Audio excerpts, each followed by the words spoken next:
Hi everyone, this is Owen Ritchey. I'm the current president of the Penn State Esports Club, and today I'm joined by Joe Marsh, who is the current CEO of the South Korean-based entertainment company T1. T1 is at the epicenter of the past, present, and future of esports, and we're glad to have you here, Joe. Thank you for coming. Thanks for having me. So Joe, to start off, many people are probably wondering how a guy like yourself breaks into the esports scene. Mm-hmm. So you want to tell me a little about how you got into this position? Yeah, so I interned at Comcast and never left, and through my time there, eventually I was in finance, I was in sales, and then we bought an esports team in 2017 in the Overwatch League called the Philadelphia Fusion, and then with that, since I was the youngest person on the floor by like 20 plus years, naturally they were looking at me to like kind of figure out what they bought. Right. It was the first time ever where someone told me to go buy a video game and expense it and then play it and tell them what they bought. So got into the Overwatch League. I started working with Tucker Roberts, who was the president of the Philadelphia Fusion, and that was our first season kicked off into 2018. And in March of 2018, Tucker and I made our first trip ever to South Korea. And the goal there was to get into League of Legends. So League of Legends is the biggest esport in the world. South Korea has the best players. And we wanted to get into esports in South Korea. So the goal was to just kind of buy a random small team and try to build it from scratch. And fortunately for us, after a couple trips there, we realized that the opportunity to partner with SK Telecom, who had the most prestigious and winning team of all time, SKT T1, was an opportunity to partner with them. So in 2019, we formed a joint venture with SKT called T1 Entertainment and Sports. And I was fortunate enough to be selected to be the CEO of the venture. So I've been doing that for the past 3 years. And it's been a bit of a ride, and this is going into my 4th year now, so it's exciting. Yeah, kind of tripped into esports. But before then, were you a gamer at all? Did you ever play any games, or is it just kind of like a new thing that you kind of hopped on? No, I was a gamer. I was kind of like the cross section of nerd and athlete. I played traditional sports, played football, basketball, baseball, but I've been gaming since I was 6 years old. I was definitely strictly console-based growing up. I didn't have like the income to have a PC or anything like that. I didn't get a PC until I was at T1, and sponsors just give you things, which is awesome. But yeah, no, I play a lot of console games. Some of my favorite games, growing up, Legend of Zelda: Link to the Past, Maniac Mansion on Nintendo. GoldenEye was kind of like the transition period, because like my buddies and I would play that in like the basement until 4 in the morning. That was like the first multiplayer game we had where you couldn't cheat and look at the screen, but it was more like slappers, no odd job, that kind of stuff. And so that was great. And then as I went to college, it was we played Call of Duty, where we'd open up the bathroom doors because you could see into the other rooms, and we would that was our LAN.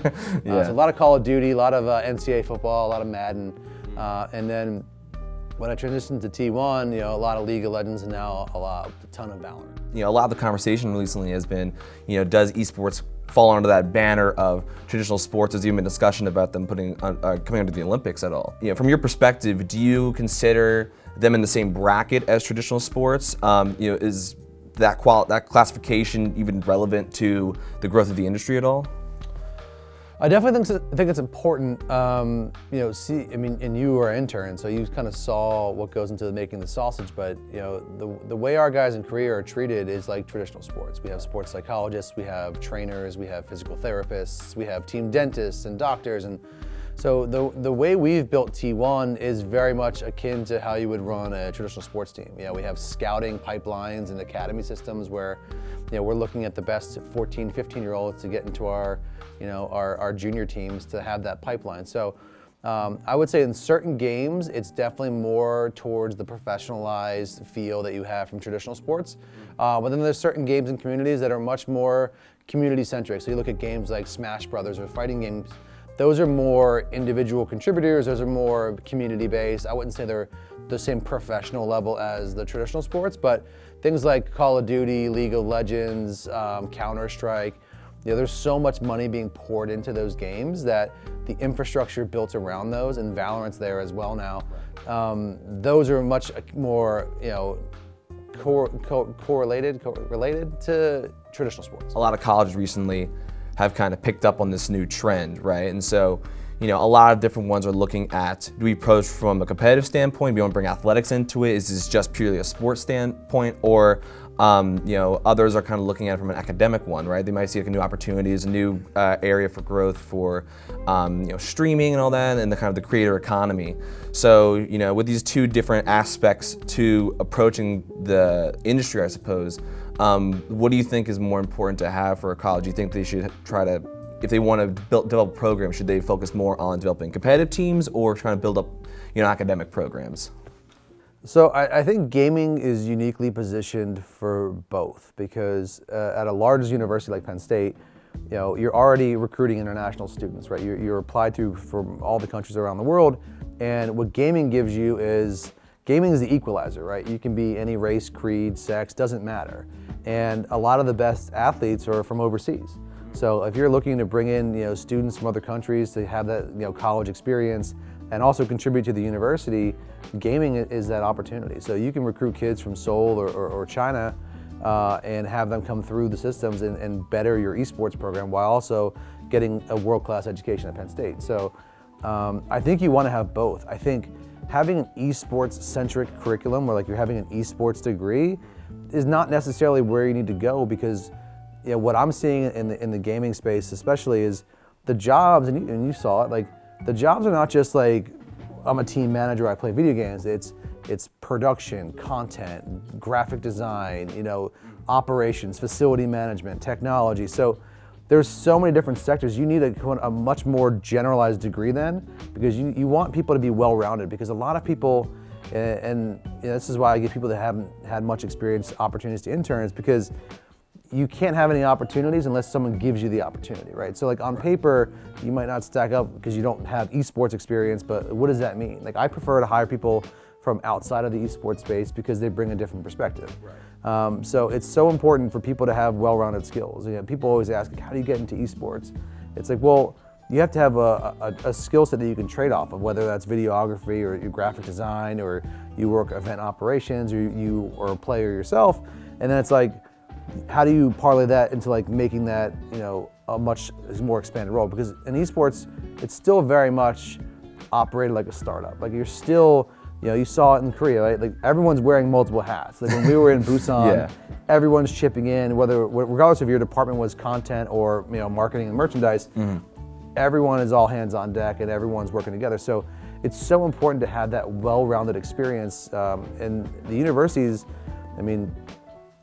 my wife played softball at Penn State. Like I've seen both sides of it, right? So you get a great opportunity to have 4 years in a system where you get a great academic experience, but also there's enough clubs and resources on campus that you can do a really special growth opportunity for gaming.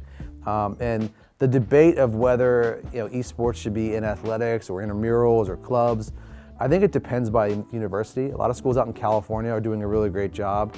I think if Penn State wants to compete with, to be a national power in esports, you're going to have to eventually start offering scholarships, which obviously requires funding and donations and things like that. But giving scholarships or even partial scholarships to athletes, like, for example, in softball, pitchers usually get full rides, but other athletes get a quarter scholarship or a half. Like, there's ways around it. You don't need a ton of money, but you need infrastructure. And right now, Penn State's lacking in infrastructure, and it's behind some of the other schools. You look at Ohio State, you look at Michigan, you look at the schools in California. But if Penn State gets committed and they really want to do it, they can turn on the faucet and have a world-class gaming facility on campus within 18 months. And I think once Penn State realizes the value of esports is not just kids playing video games, but it's the future of jobs, it's academic enrichment, it's providing to the campus and the community, I think you'll see a much more eagerness to invest in gaming and grow the program. And once they do, no one can touch Penn State. There is no investments heavily like we do in Korea with academy systems and things like that. So, providing collegiate scene, opportunities, yeah, it could definitely work.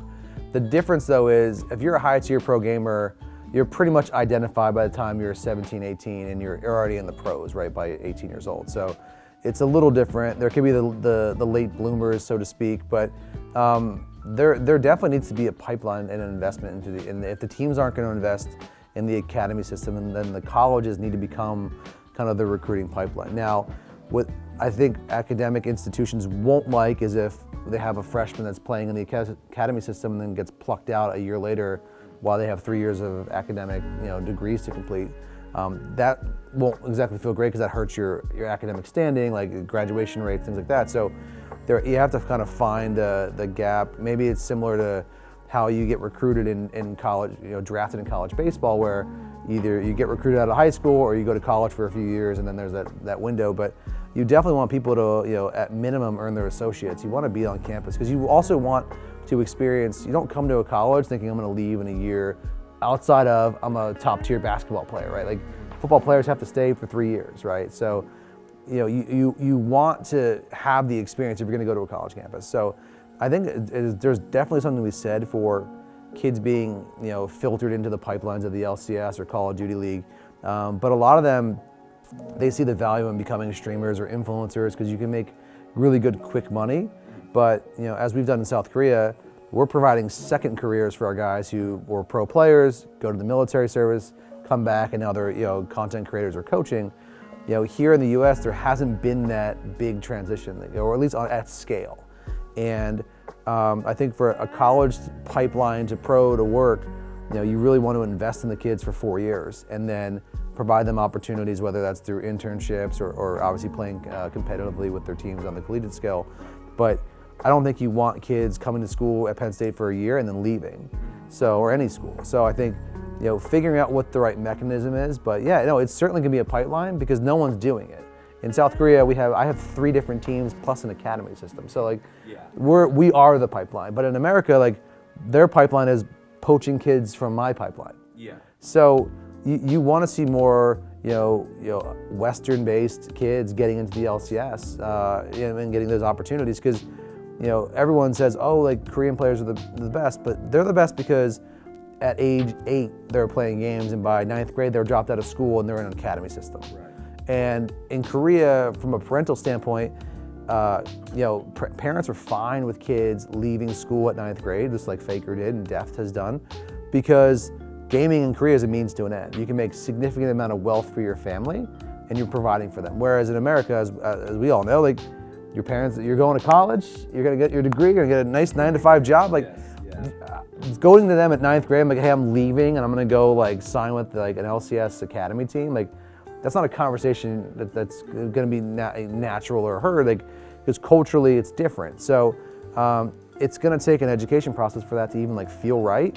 And the difference is the support systems in Korea where supporting that dream, because especially in Korea, it's a finite window. You have basically till you're 27, because then you have to go to the service. So if your peak years are 17 to 27, and you can make a ton of money in that window, there's always opportunities to go back and get your degree. I mean, Faker, while he left school, is probably one of the most well-read people I've ever been around because he's constantly yearning for knowledge. He's reading. He read 3 books in the first 2 weeks at Worlds.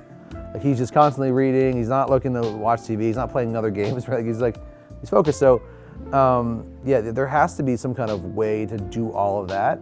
But I think it's just it's a cultural difference in both regions. But I think infrastructure in America is not where it needs to be. PC bong culture in Korea, which you saw, there's a PC bong in every corner. But the biggest thing is not the PC bongs. It's that there is public transportation and infrastructure to get you to the PC bong. So the subway system, things like that.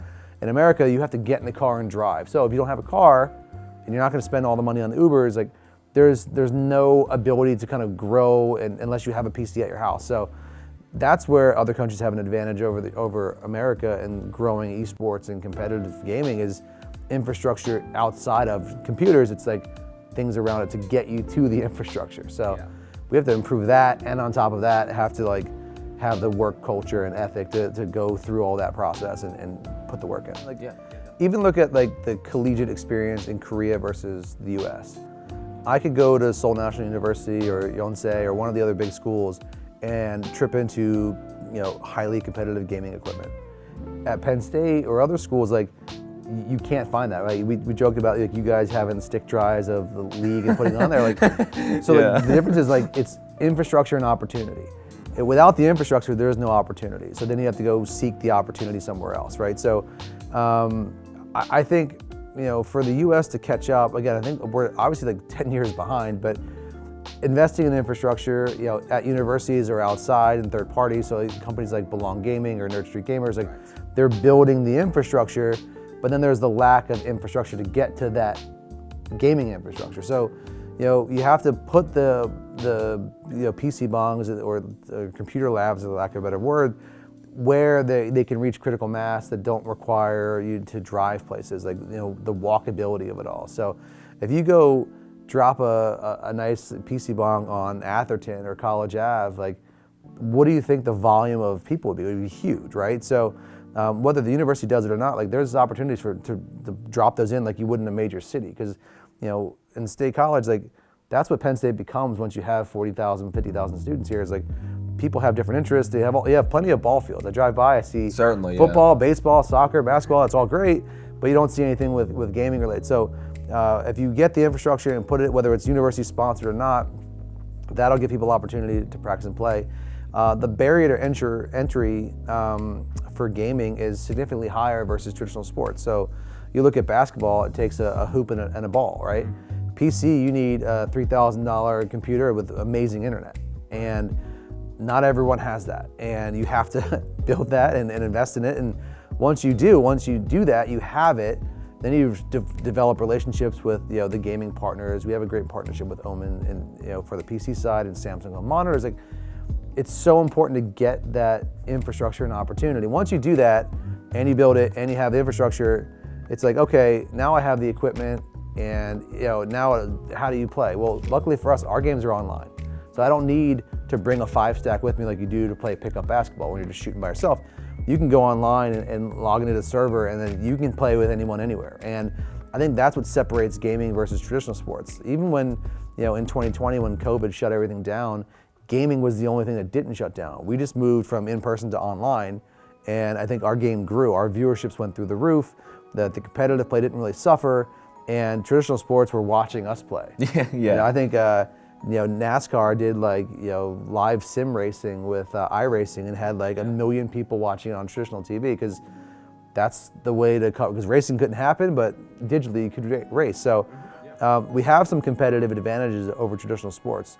Weather doesn't really affect our games. It doesn't matter location. We can be in the same room or apart. Obviously better to be in the same room, but there's ways around it. And I think even you look at MSI in Korea, where we played a team from China that was in China, and we were in Korea. We just made a little bit of a ping, and then we were good. So, it's just important to figure all that stuff out. And there's no easy solve. Like, even if someone wrote a big check tomorrow, that gets you the baseline, but it's like, how do you continue that growth? Because you need, consistent stream of money, whether that's via sponsorships and things like that.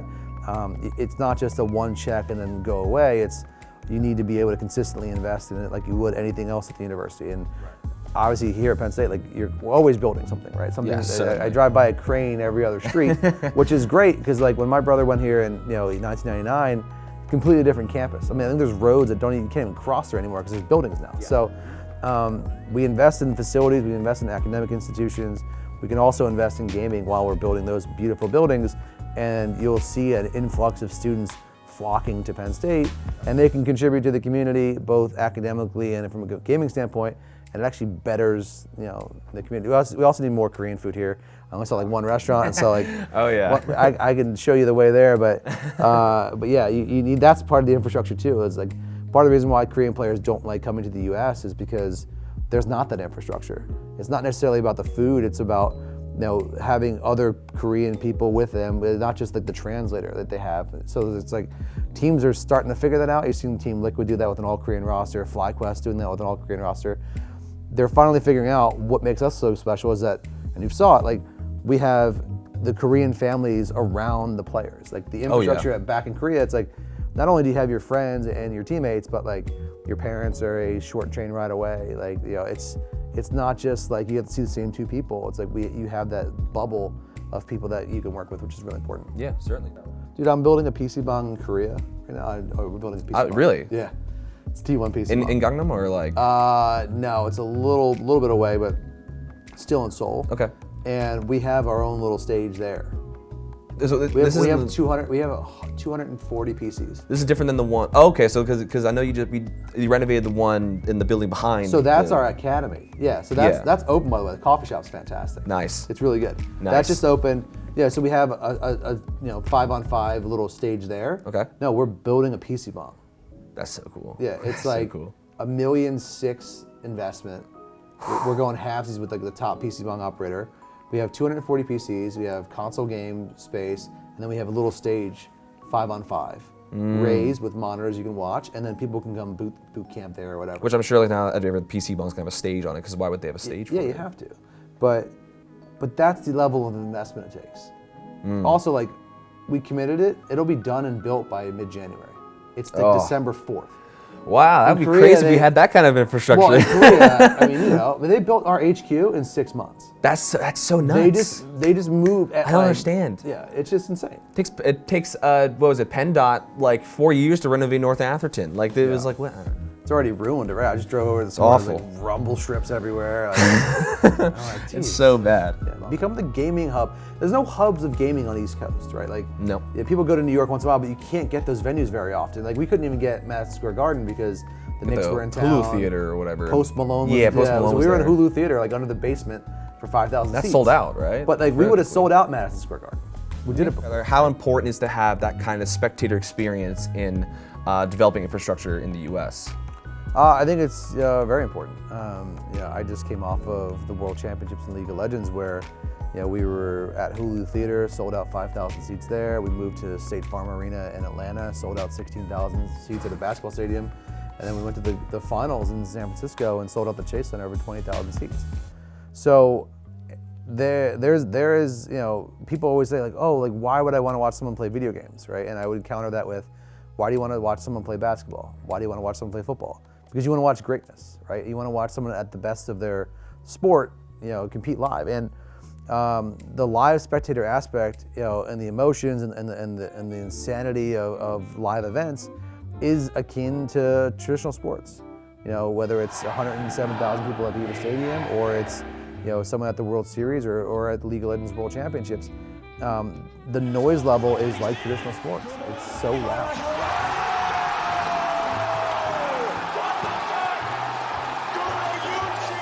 They cheer and they scream and they have, it feels like a traditional sports event. And it's so important. Penn State is uniquely positioned that they're being on the East Coast. There's no one's claimed the rights to being the gaming hub here yet, right? New York hasn't done it. Schools on the East Coast haven't built the infrastructure. And I can imagine if you held NCAA championships or held, events with Riot Games, the BJC could sell out a competitive esports event as long as it had the proper, internet and fiber capabilities there, which I'm sure you would, but it's so important to have that. And you look at building like the small practice rooms and having a little mini stage, equally as important because you need that like stage experience as you kind of prep. So think about it when teams have practice facilities here on campus. You're practicing for the big show, right? So even with gaming, like you want your practice environment to have the opportunity to feel like a prep for stage play because it all comes down to stage play, right? Like it's not about playing in the computer lab. It's like, what does it look like when I have people watching you? Whether it's one person or 20,000 people, right? You need to have that reps because it becomes kind of learned memory. It's like when I walk, this is what I do when I walk to the stage. This is how I set up my PC. Now I do a tech check. Now I walk off stage. Now I do the walkout. Like those are all learned things. Like when my pro players, like it's all a dance. It's a very coordinated dance. They come in, they walk out, they prep you how to do all these things. Like we practice that stuff. It's like come out, walk here, do the wave. All right, we're all gonna bow together. Great. Bow. Okay, we're gonna throw something in the stands. I'm gonna throw here, you're gonna throw there. Like it's all rehearsed. So that you need to have proper facilities to be able to do that so that when you want to practice the way you want to play, right? So you practice like you're gonna be a champion so that when the opportunity comes to play at the big stages, you can achieve that goal. And it's so important to make those investments because if you don't, you're putting yourself at a competitive disadvantage because at some point these other teams and schools are doing that and they're going to be so far ahead that it's impossible to catch up. It's always going to feel like you're chasing your tail because you're playing it with inferior products to get there.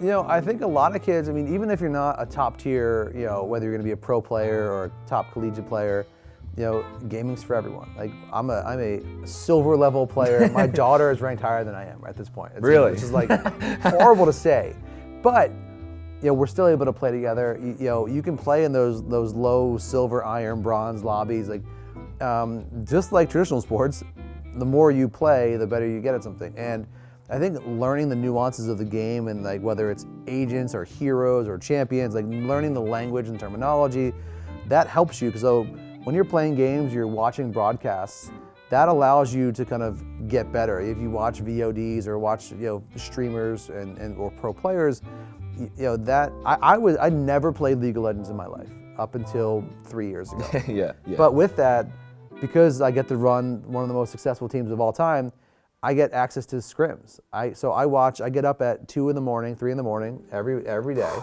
and I watch 6 hours of my team scrimming at the highest level.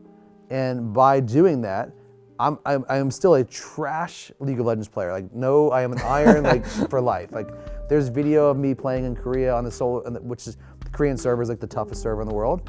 There's a video I was on stream. I was 0-16-1. Like it's a meme. Like I did that, but I can articulate and have high-level conversations with my coaching staff and my players about champ selection and about what we're doing or what objectives we're trying to obtain because I've watched so much of it. So even if you're not a good player, if you spend the time learning it, and this definitely comes back to like the 10,000 hours thing where if you practice something for 10,000 hours, you become an expert.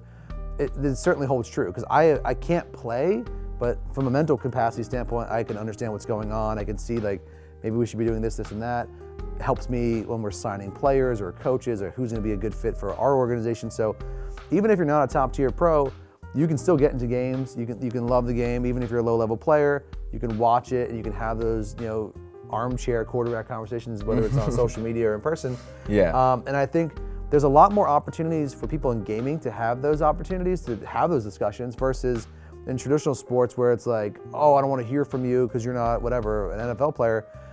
Gaming is, I think, much more inclusive, and we still have a woman problem. We have to like clean all that up, like where the sexism in gaming, and like my daughter can't even game with audio like on voice comms because of like the stigmas that come with being a woman in gaming, which is gross and needs to go away. But the only thing that's holding gaming back right now is gaming itself, like with our own policing of our lack of, or gatekeeping of like, you weren't a gaming fan 20 years ago, you didn't play CS 1.6? Yeah. You can't be here.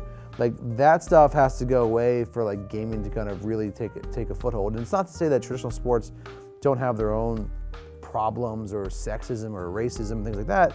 But with gaming, it's always magnified. And it's like when something goes wrong in the world, like they blame video games. Like there's a mass shooting or things like that. Like, oh, it's because you played video games. It's like, that's not the case. Like there's 10,000 other things, and the gaming always gets blamed as the easy scapegoat.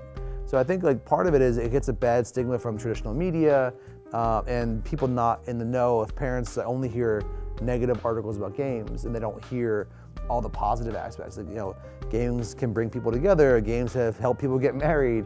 Games have helped you with your social anxiety. Like, gaming does a lot of great things, and we don't have anyone really championing that and then putting out all those positive vibes. So the community itself, I think if you ever went to an esports event, whether it's one of the big ones like League of Legends or one of the community-based ones like Smash, I think you would see the good that gaming does. And it's not always this doom and gloom and streamers, doing bad things. And not saying we don't have that, but like there's more good than bad. And I think people need to give it an opportunity and come at it with a fresh perspective and open mind versus what they think gaming is. Like, just like what people think a college student is or should be doing or not doing, or what an athlete should be doing or not doing, or how good a coach is. Like, everyone comes in with biases. And I think if you open up your perspective, like, you would see that there's a whole different kind of world of what gaming is and isn't. The thing that separates high-tier pro gamers versus like the average Joe like myself or you is the best video game players in the world communicate. And comms and voice comms is what separates a good player from a great player. So like when you have kids go to boot camps or go to these like PC bongs in America, and they're playing with each other, and the ones that are dead silent because they're used to being solo contributors, right? When you're at your house, you're not talking, But when you're in a 5-on-5 LAN setting, like communication just needs to happen. So like, I'll use my league guys for example. They're communicating minute information. There's never a point where no one's talking. Like everyone's talking because they're communicating something that's going to happen, 5 minutes from now. Right. Yeah. And they're sharing information, and like that ability to communicate allows them to be top tier pro players. Communication, like whether it's in ping form or using your voice, so important in games. And part of that is like, I think most gamers are introverted by personality, right? Like if you have a conversation with a gamer, it's like pulling teeth to like, hey, how are you? Good. All right. Hey, I saw you play, in the grand finals and like you did this and that. And then they're like high level explaining what happened, right? I was sitting there with Faker one time and the kids were in the back, they were going over timers for certain items.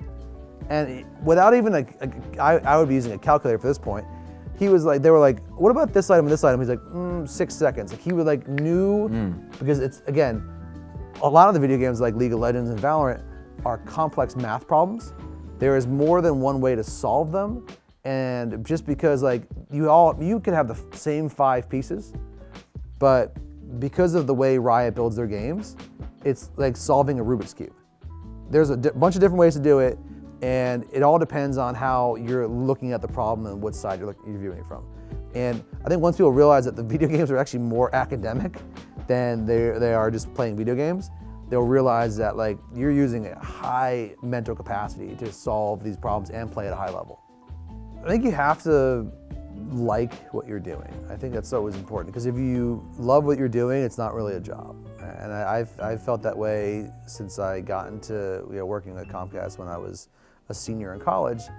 And video games just amplified that. I think that the biggest thing is, yes, you can be passionate, but you have to have a discernible skill set that can translate to what the team needs you to do. So if you want to be a videographer or graphics or a team manager or sponsorships, like you have to have skill sets that can translate to the org and what you can do. Also, be open to different experiences and not just like view things in black and white. Like, I am the sponsorship guy and all I do is sponsorships. It's like, no, like I'm the sponsorship guy, but I work really great with comms, marketing, and social, because that's how it's gonna amplify my partnerships. Like, you have to be able to work across multiple departments, wear multiple hats. I think getting experiences, especially while you're in college and you're in the safety net of having academia behind you, bet on yourself.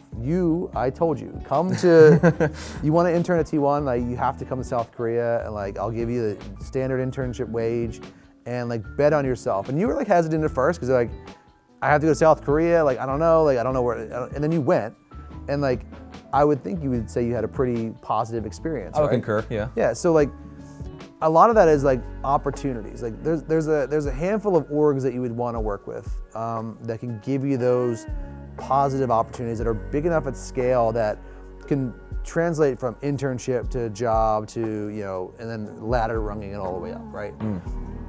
Most people, they want to, they read a couple textbooks in school and they're ready to be CEO at 24 or right out of school. And like some people, yes, they might be ready to do that. And others, like, it's a process. And I remember thinking the same exact thing when I was 23, coming out of school, like, I could do this. And it's like, there's so much you don't know. Like, for me, going from strictly domestic business to doing international business at T1, I have an MBA from Villanova, but like, I feel like I'm getting a second MBA just on the job, learning the difference between Korean business culture and American business culture.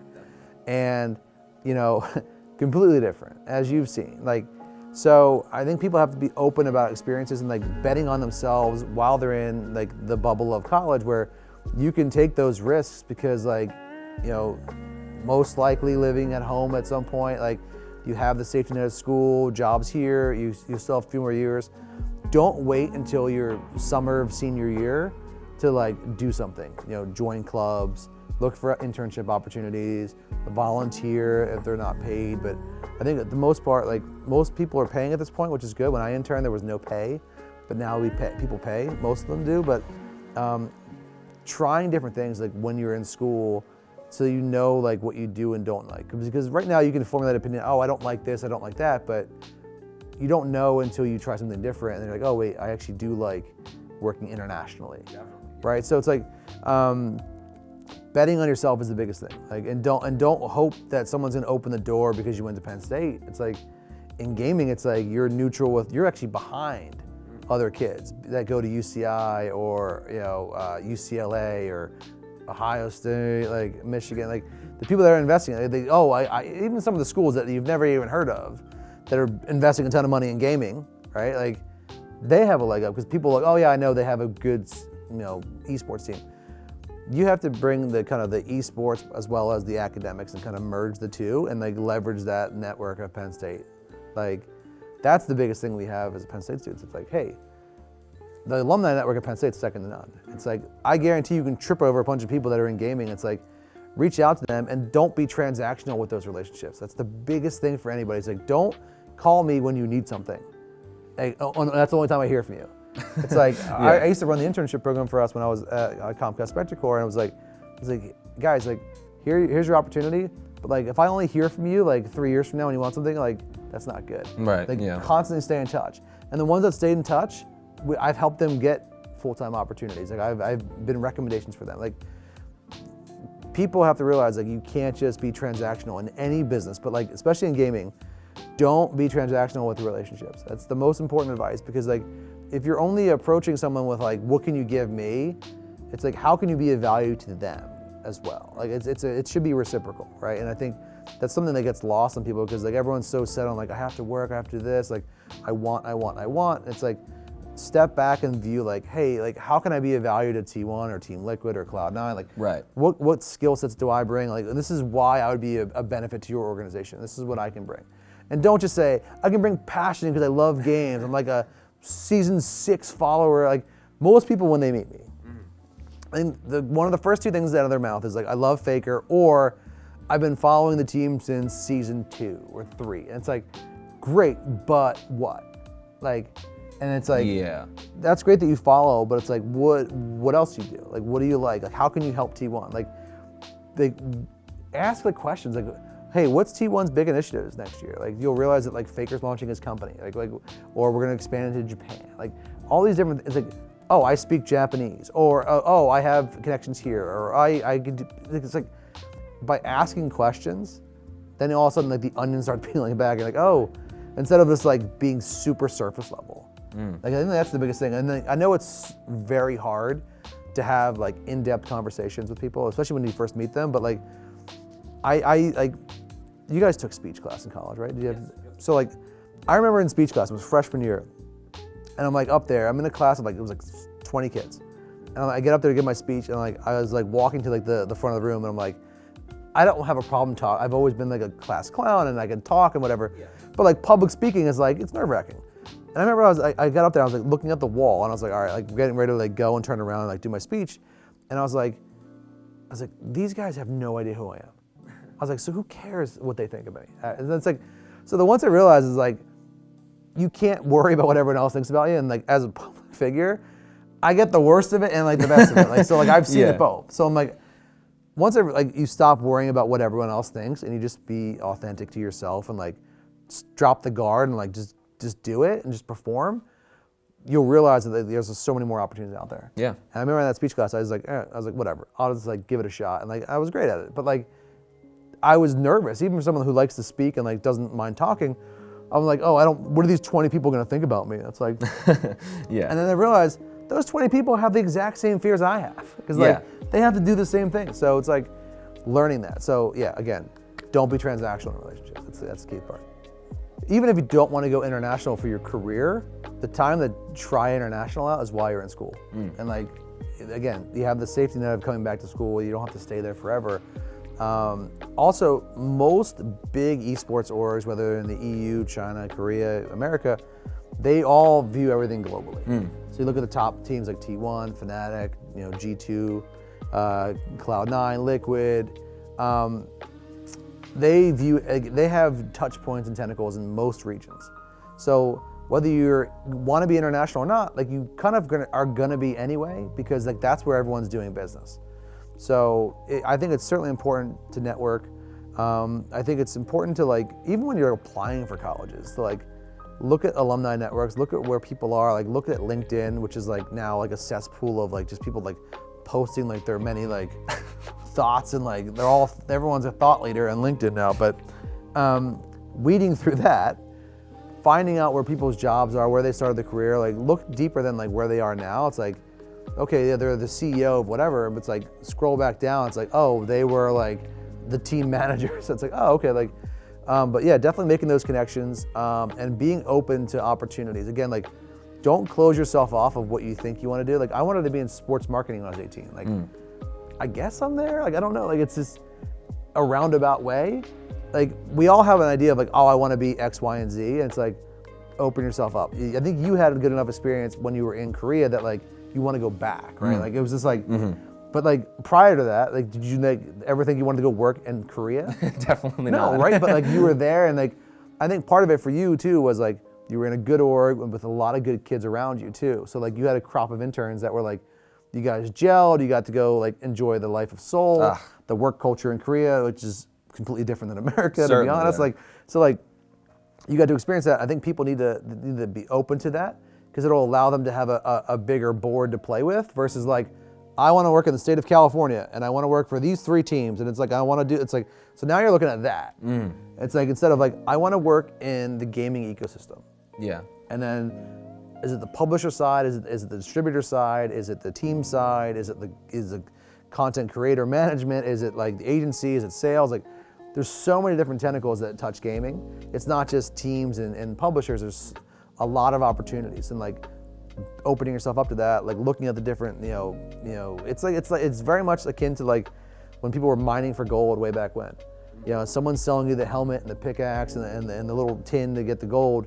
And then there's the guys that are the players that are getting all the gold, and the publishers that are reaping in the gold. And then there's the teams that are struggling in that ecosystem, right? So it's like, you want to find, there's only a handful of teams, and especially with esports winter happening, like there's gonna be probably consolidation happening. So like the cream will rise, and then a lot of these smaller teams will fall off because it's such a heavy investment into teams and infrastructure, making sure that they have things they need. But that doesn't mean gaming is unhealthy necessarily. It just means that there's opportunities to do things a different way and slice it up a little different. If you're a college student and you're a leader in one of these student-run esports organizations, what do you think they should be trying to focus on or develop to try to grow the engagement of esports at their respective schools? Yeah, man, taking me back a little ways there. So I think, and kind of like when we talked about when we first met, like, you were doing like 10 different things, right? And I told you like consolidate, right? Because as an org on a campus, like you need to like be hyper focused on your mission, right? So you don't need 10 different Discords. You need one solid Discord. You need a solid, social media plan, whether it's TikTok, Instagram, YouTube, Twitter. So I think the biggest thing for any org to focus on to start is building the community. Because at the end of the day, when you look at holistically, what would the university want to do with you? Like, there's going to be a Venn diagram of kind of like where that overlap is. And I think with gaming, it's like passionate community. And I think like you have to build your foundation. So getting the group members, hosting, internal events, eventually expanding that to, prize pooled events, and growing it out and like making it bigger and bigger so you're noticed. At that point, you should be building out your social media presence. I go back to like we talked about, you should be doing content, Twitch, YouTube, short form videos, which then again brings in the College of Communications and like video production, things like that, where you can leverage the talent from that sector that may not be in the gaming club, but like they also need reels as well, right? So like have them shoot, have them film. Like, you could be, sending the great message, but if you don't have great audio and visual, no one can hear it, no one can see it anyway. So you want to work with cross-departmental. So like now you build a community, you start working cross-departments with other parts of the university, the clubs that are also going to need reels for when they get out of school. So you work with the comms and video teams, you can work with the radio teams, you look at podcasting, things like that. Build this little coalition of people that all have like-minded, that want to do things in gaming and help out in the space. Whether they like games or not, like the skill sets they have are going to help the gaming space. Right? Those exist. Social media, comms, PR, video, right? So now you've built that. You're doing events, small scale. It's not until that point that you would even first approach the university of like, hey, why is this important? Because for the school of this size, right, they have requests for fundings and different things, right? So it's why should we give you $1 for gaming is $1 that doesn't go somewhere else, right? Right. So you have to provide value. I think what your unique proposition is for selling the university on the opportunity is that you are truly a cross-departmental group and club. You can work, doesn't matter where they put you at the end of the day and eventually, like whether it's intercollegiate athletics, rec, which I think is probably the best place for it, club scene, which is kind of self-funded a little bit, right? Like, and then, or just free for all, like we're just doing it for fun. Yeah. You don't want that one.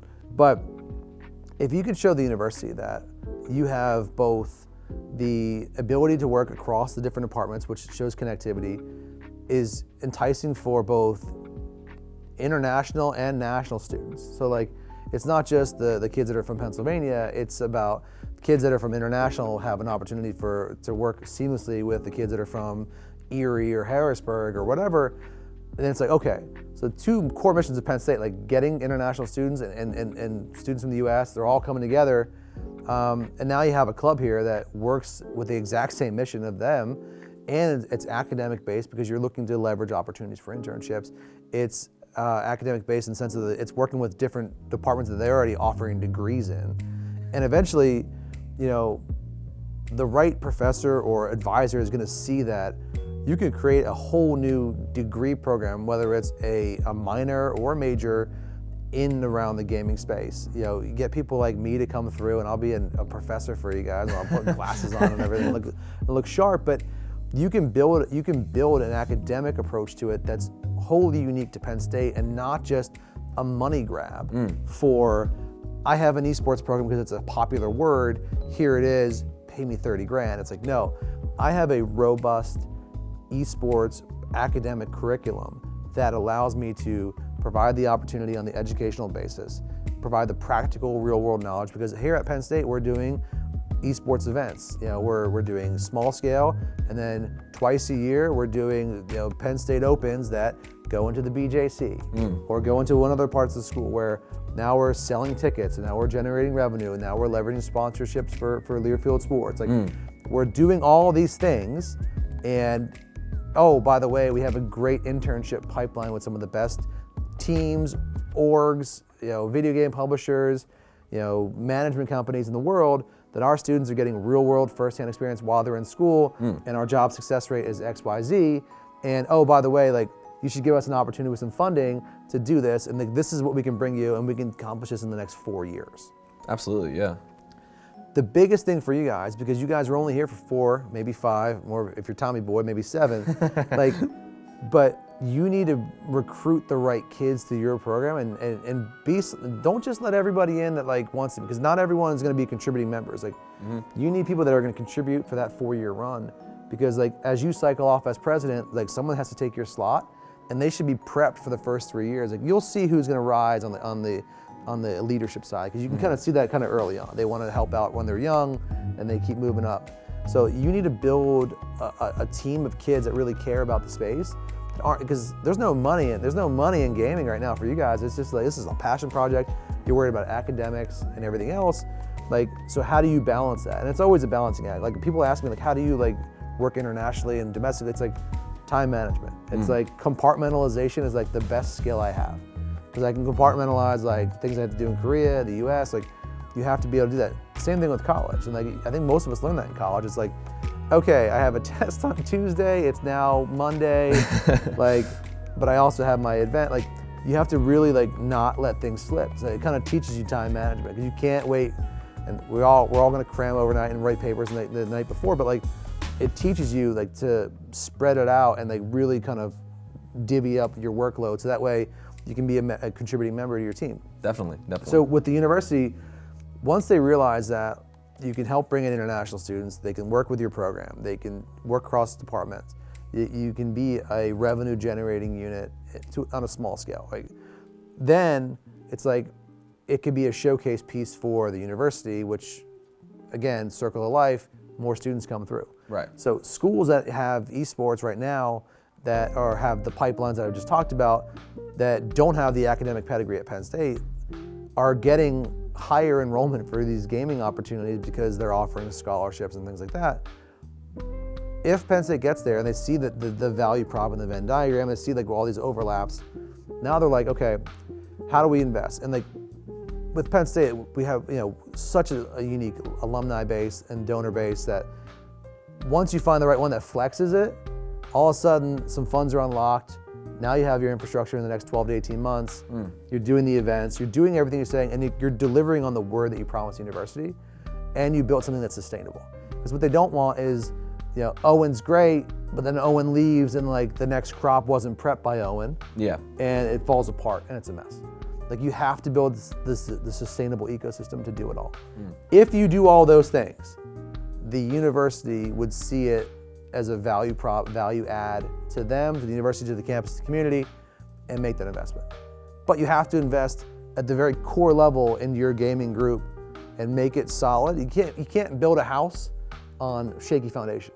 That's the most important thing. Even at T1, like when we got T1, it was one player and that was it. We had to build everything else, but we couldn't just build it overnight. Like, we had no merchandise sales when we first started, and then we started selling merch, and now it's one of our biggest revenue generators. But if we didn't build a solid foundation of employees and people and infrastructure and processes in 3 years ago, I wouldn't be able to do what we're doing now. So you have to build a solid foundation, and I'm sure there is. I'm not saying there's not.